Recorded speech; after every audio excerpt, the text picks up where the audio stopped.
2장 1절입니다.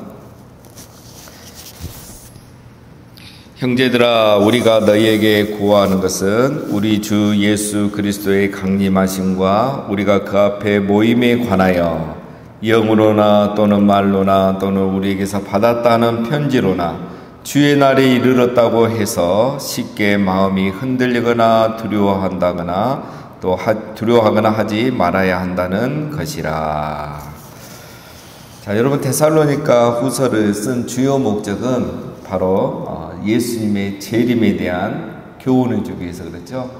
이것은 새로운 교훈은 아니고 바울이 이미 데살로니가 교회에 있을 때 가르쳤던 내용인데, 이 부분이 지금 데살로니가 교회 안에서 혼란이 일어나고 있기 때문에 바울이 다시 가르치기 위해서 이 데살로니가 후서를 보냈다고 했습니다.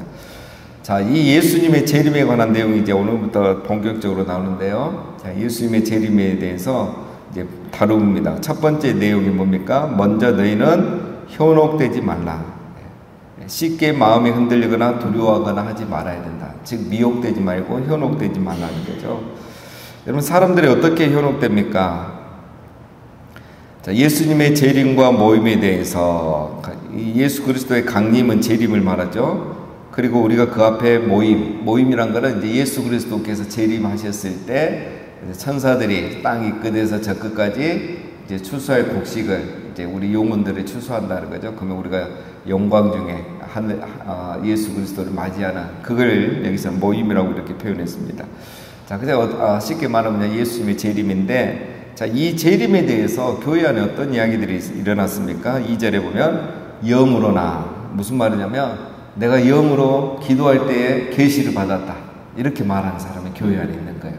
내가 기도하는데 환상을 봤다, 하나님이 내게 말씀해 주셨다, 주님이 곧 오신다고 얘기하셨다, 이렇게 말하는 사람이 있는 거예요. 두 번째, 말로나, 이 무건 뭐냐면 내가 설교를 들었는데, 누구에게 가르침을 받았는데, 내가 어디 가서 성경 공부를 했는데 예수님 주의 날이 가까이 왔다고 하더라, 곧 예수님 오신다더라, 이리 말하는 사람이 있다는 거예요. 세 번째, 우리에게서 받았다는 편지로나, 바울에게 내가 편지 받았는데, 바울이 내게 편지 보냈는데 주의 날이 가까웠다고 하더라, 그때도 그런 말씀하셨는데 이제 예수님 곧 오신다고 하시더라, 이렇게 말하는 사람이 있었다는 거예요. 이들의 마음에 쉽게 마음이 흔들리거나 주님 곧 오신다니까 두려워하고 걱정하고 이러지 말라는 겁니다. 여러분, 이런 주장들이 교회 안에 있는 거죠. 영과 말과 또 바울의 편지를 받았다고 해서 하는 분들이 있어요. 뭐 지금도 이런 사람은 언제든지 있죠. 뭐 내가 기도하는데 계시를 받았는데, 또 내가 어디에서 영역이 있는 목사님에게 성경 공부를 했는데, 어느 집회 가서 설교를 들었는데, 내가 우리 담임 목사님에게 들었는데 예수님 오실 날이 곧 가까이 왔다더라. 여러분, 절대 이런 말에 속지 마시기를 바랍니다. 지금 2000년 전에 데살로니가 교회에도 그런 사람이 있었고 지금도 그런 사람이 있습니다. 여러분, 왜 이런 사람들이 항상 있을까요? 이런 사람 항상 있어요. 왜냐하면 자기가 영적으로 보이고 싶어서 그래요. 자기가 굉장히 영적인 사람처럼 보여요. 깨어있는 사람처럼. 또 한 가지는 자기가 그래서 믿음이 굉장히 더 좋은 사람인 것처럼 보이고 싶은 거예요. 그래서 늘 이런 식으로 말을 합니다.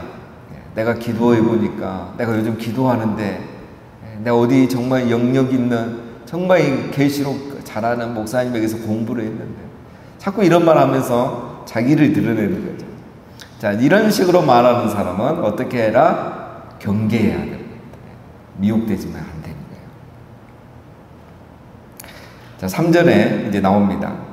누가 어떻게 하여도, 누가 무슨 말을 해도 너희가 미혹되지 말라. 먼저 비교하는 일이 있고 저 불법의 사람 곧 멸망의 아들이 나타나기 전에는 그날이 이르지 아니하리니. 여러분, 사람인들이 예수님의 재림에 대한 날에 대해서 말하는 것은 다 거짓말입니다. 예수님도 승천하시면서 그러셨잖아요. 나도 그날을 모른다. 천사들도 모른다. 하늘의 아버지 외에는 아무도 모른다. 그런데 어찌 누가 기도하다가 알고 성경을 연구했다고 알고 그게 말이 되는 겁니까? 다 거짓말이에요. 그런데 지금도 이런 말에 후회하는 사람들이 있어요. 아니, 속는 사람들이 있습니다. 속고 나중에 후회하죠. 그죠? 우리 뭐 이 사건만 하면 기억나는 사건 있잖아요. 1992년에 다미 선교회 기억나십니까? 예. 얼마나 이 사회를 혼란스럽게 했습니까? 예수님 이제 10월 28일인가 오신다고 그래가지고 책도 나오고 그랬잖아요. 저도 순진한 그 고등학교 때 그 책을 사보고 막 진짜 주님 곧 오실 줄 알고 대학교 학력고사 준비를 할까 말까 고민하는. 그래가지고 막 뉴스에도 나왔잖아요. 이 사람들이 그냥 재산을 다 갖다 그 교주에게 바치고, 그리고 흰 옷을 입고 밤새 기도하고 기다리고, 예수님이 밤에 오실지 낮에 오실지 어찌합니까? 결국 안 오셔가지고 사회적 뉴스에 나오는 그런 사태가 있었습니다.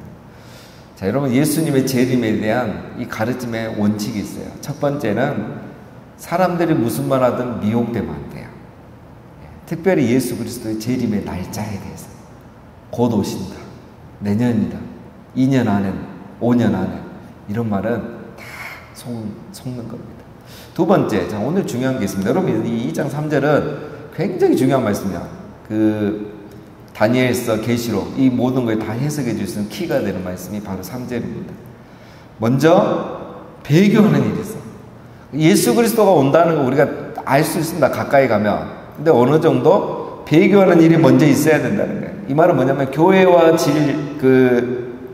교회와 우리 성도 공동체가 진리를 배교해요. 목회자들과 성도들이 진리를 배교하는 일들이 일어납니다. 배교는 크게 두 가지죠, 여러분. 개인이 직접적으로 하나님을 부인하는 거예요. 나 이제 하나님 안 믿어. 뭐 하나님 외에 이 시대의 사상을 따라가는 거죠. 그런 배교를 말하는 게 아니고, 두 번째 배교는 나 진리 자체를 부정하는 거. 이거는 개인적으로 주장하는 게 아니고, 개인의 배교가 아니고 공동체적으로 하는 걸 말해요. 교단적으로 쉽게 말하면. 그러니까 쉽게 말하면 이제 동성애를 합법화하고 인정하고, 지금도 이제 그런 나라들 있죠. 이게 이제 전 세계 대세가 되는 거고, 또 종교 혼합주의 이런 것들을 이제 인정하면서 우리가 결정적인 정말 진리가 있잖아요. 우리가 지금 교단이 여러 개가 나눠지고 막 교파가 있는 거는 어떤 다양한 해석에 대한 것 때문에 그런 거지, 예수 그리스도가 진리고 예수 그리스도를 통해서 구원받고 우리는 예수 그리스도를 통해서 하나님만 예배한다, 이거는 정말 핵심이잖아요. 이거는 양보할 수 없는 건데, 이거 자체가 무너지는 때가 온다는 겁니다. 그럼 얼마 전에 뉴스에 보니까, 우리 기독교 뉴스에 보니까 감리교 한 목사님이 지난 서울에서 동성애 축제가 있었잖아요. 거기 모임에 가서 동성애자들을 축복하는 기도를 해요. 신부님들 중에 그런 분도 있었고. 그래서 이 감리교 교단에서 이 목사님을 제명했어요. 감리교는 동성애를 인정하지 않는다. 그래서 이 목사님이 소송을 한 거예요. 나는 그들을 축복했을 뿐이다. 이 다양한 사회에서 그들을 축복했을 뿐이다. 그래서 교단이 잘못했다고 자기는 고발을 했는데 결국 기각이 됐어요, 법원에서. 그런 개인은 그렇게 할 수 있지만 교단이 그걸 믿고 그걸 원칙으로 했을 때 그 교단에 속해 있으면 그걸 따라야 된다. 이게 이제 원칙이었죠. 자, 이게 지금 이제 개인적으로 이렇게 하잖아요. 이제 시간이 이렇게 오래되지 않으면 이제 이런 일들이 이렇게 교단적으로 교계적으로 일어나는 겁니다. 자, 이건 하나의 예를 든 거고, 이 동성애 사실 아무것도 아니에요. 이제 아무것도 아니란 말은 이보다 더 큰 일들이 이제 일어난다, 이런 뜻입니다. 자, 그 다음에 두 번째 더 중요한 게 있죠. 불법의 사람 곧 멸망의 아들이 나타난다. 자, 이건 뭘 말하냐면 적 그리스도를 말합니다. 요한계시록에도 나오고 다니엘서에도 나오는 얘기예요. 적 그리스도가 나와서 이 세상에 대한 어떤 강력한 영향력을 흘러보는 시간이 나오죠. 그래서 여러분 계시록 이제 자고 공부하신 분들은 귀에 닿도록 들었죠. 요한계시록에 보면 전반기 대환란과 후반기 대환란이 시작되죠. 이 대환란이 시작될 때가 이미 적그리스도가 나타납니다. 그런데 전반기 대환란과 후반기 대환란, 왜 이게 구분이 되어 있을까? 요한계시록에 보면 다 나와 있죠. 한때와 두때와 반때라고 해서 3년 반, 3년 반, 이 7년 대환란이 두 번으로 나눠집니다. 나눠진 이유는 이게 뭐냐면 그 전반기 대환란은 그냥 적그리스도가 나타나는 거고, 후반기 대환란은 이제 적그리스도가 본격적으로 교회와 성도를 핍박하는 기간이에요. 그래서 이 적그리스도 멸망의 아들, 이게 나타난 이후에 이 말은 나타나고 이제 우리 환란 기간이 끝나고 나면 요한계시록 19장에 예수님의 재림이 나와요. 예수님은 그때 재림해요. 그래서 흰보자 심판이 있고 이제 알곡과 가라지가 나눠지는 시대가 오는 겁니다. 그러니까 예수님의 재림이 오려면 무슨 일이 있습니까? 전 세계적으로 예수님을 진리를 부정하는 배교일이 일어나는 거예요. 여러분 이런 일은 안 일어날 것 같지만 일어납니다. 이번에 프랑스 올림픽 보셨잖아요. 그런 일들이 일어나요. 어떻게 최후의 만찬을 이 동성애자들이 나와서 그거를 그런 식으로 할 수가 있을까? 조롱이잖아요, 이거는. 타종교, 종교에 대한 어떤 기본 그 질서가 없는 거잖아요. 이게 이제 이런 하나의 문화로 이렇게 한 건데, 이제 이런 일들이 공식적으로 또 이렇게 이제 법적으로 되는 일들이 일어납니다. 자, 그 다음에 두 번째가 멸망의 아들이 나타난다는 거예요. 그러면서 성도와 교회를 본격적으로 핍박하는 일이 생깁니다. 왜 핍박하냐면 하나님 그때는 핍박과 고난을 허락해요. 왜 그러냐면 교회와 성도가 진리를 배교했기 때문에 그에 대한 벌로 심판의 기간이 임하는 거죠. 그래서 이 대환란이 있고 그 이후에 예수님의 재림이다. 자, 그러니까 사람들이 아무리 예수님 재림이 가까이 왔다, 뭐 곧이다 이렇게 말해도 다 그것은 미혹하는 말입니다. 예. 적그리스도가 나타나지 않았기 때문에, 멸망의 아들이 나타나지 않았기 때문에 아니라는 거. 그때나 지금이나 마찬가지죠. 자, 이거 굉장히 중요한 거고. 자, 우리가 계시록에서 다 배웠습니다. 자, 4절에 또 나옵니다. 그런 대적하는 자라 신이라 불리는 모든 것과 숭배함을 받는 것에 대항하여 그 위에 자기를 높이고 하나님의 성전에 앉아 자기를 하나님이라고 내세우니라. 예, 여기서 그런 적그리스도로 말하죠. 대적하는 자. 적그리스도는 뭐냐? 역할이 대적이에요. 적그리스도잖아요. 그리스도를 대적하는 게 적그리스도예요. 그래서 이 적그리스도가 하는 일은 뭐냐면 자기를 높이고 하나님을 부정해요. 성전에 앉아서 자기를 하나님이라고 주장합니다. 뭐 적그리스도가 교회마다 다니면서 이렇게 한단 말이 아니고 이 하나님 자체를 부정하고 진리 자체를 부정하고 하나님만 예수님만 유일한 신이다 이걸 부정한다는 거예요. 이리 오르든 저리 오르든 산은 다 올라가기만 하면 정상인데 그러면서 자기가 신이라고 이렇게 주장하는 거예요. 이게 말도 안 되는 것 같지만 이런 일이 일어납니다. 그래서 이제 이런 진리 이것을 받아들이지 않으면 이제 그냥 두지 않는 거죠. 그래서 자기를 높이는 기간이 전대 기간이라면 자기를 높이는 데 따르지 않는 자를 핍박하는 기간이 후반기 대환란입니다. 후대라고 이렇게 말합니다. 그래서 이때에 이제 이 적그리스도가 나타나기 전에 진리를 배교하는 일이 일어나지만 적그리스도가 나타나면 이제 그때는 막 다 넘어가는 거예요. 후반기 대환란 때는 더 넘어가는 거죠. 이때는 이제 여러분 순교의 때가 시작되는 거죠. 그래서 지금은 믿음의 삶으로 신앙을 증명하는 때지만 이 환란기가 되고 적그리스도가 나타난 때가 되면 죽음으로 믿음을 증명하는 시대가 오는 거예요. 그러나 우리가 두려워할 필요는 없습니다. 하나님이 그때는 또 그 힘을 다 주세요. 그래서 요한계시록 11장에 보면 그런 내용이 또 다 나옵니다. 다음에 또 기회가 되면 함께 공부하겠습니다.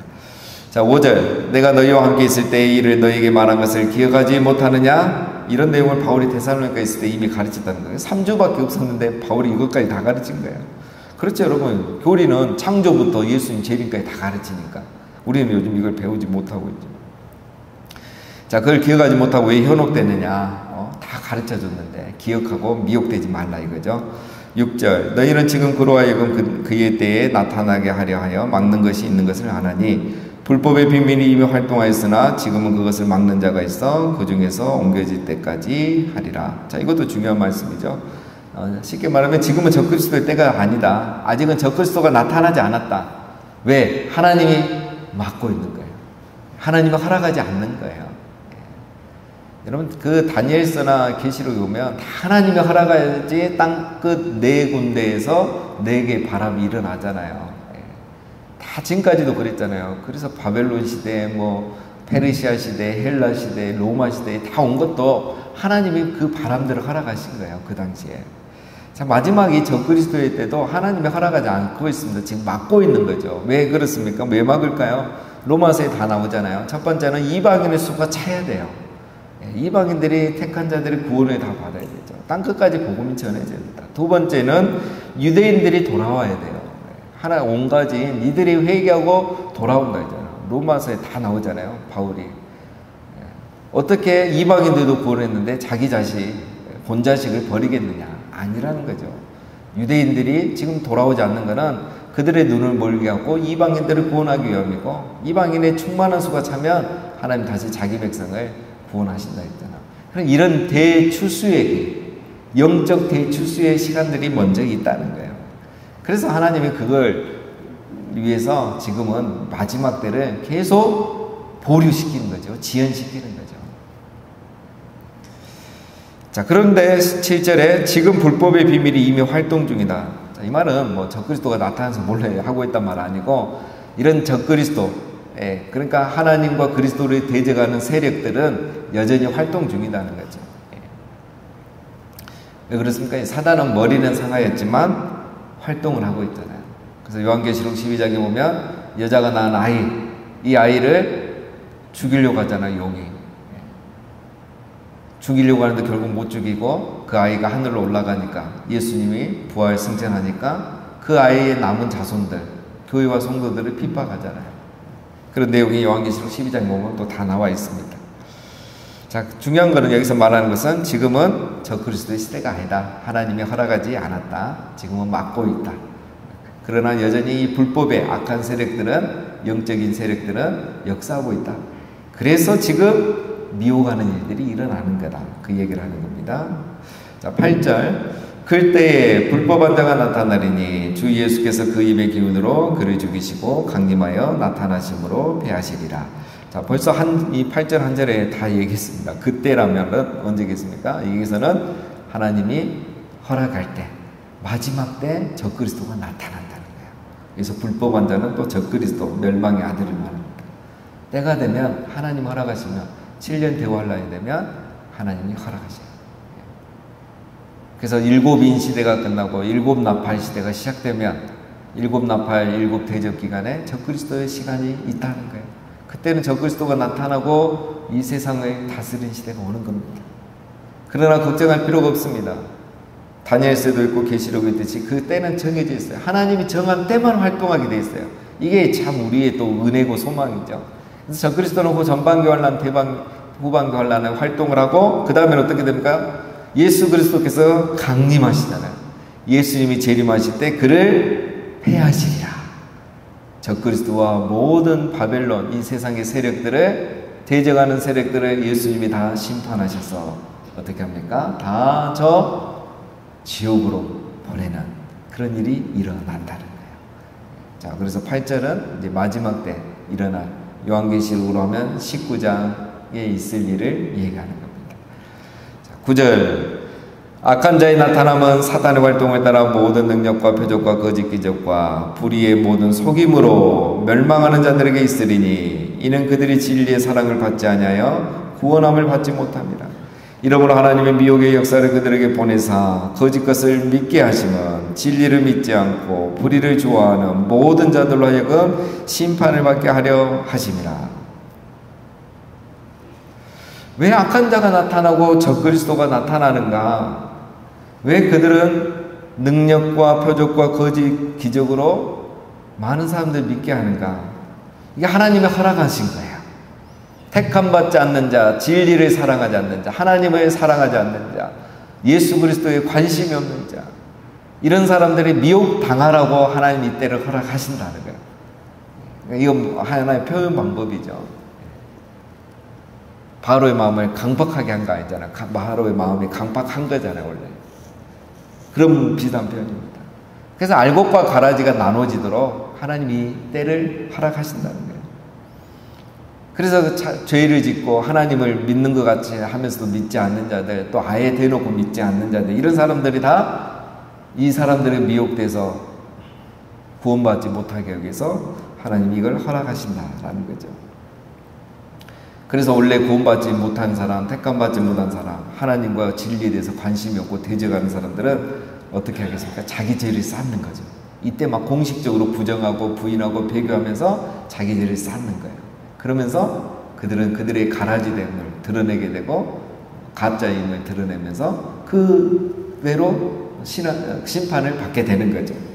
그래서 하나의 이런 표현법입니다. 이거는. 자, 오늘 예수님의 재림에 대한 중요한 거 살폈습니다. 여러분, 예수님의 재림은 당장 오는 것은 아닙니다.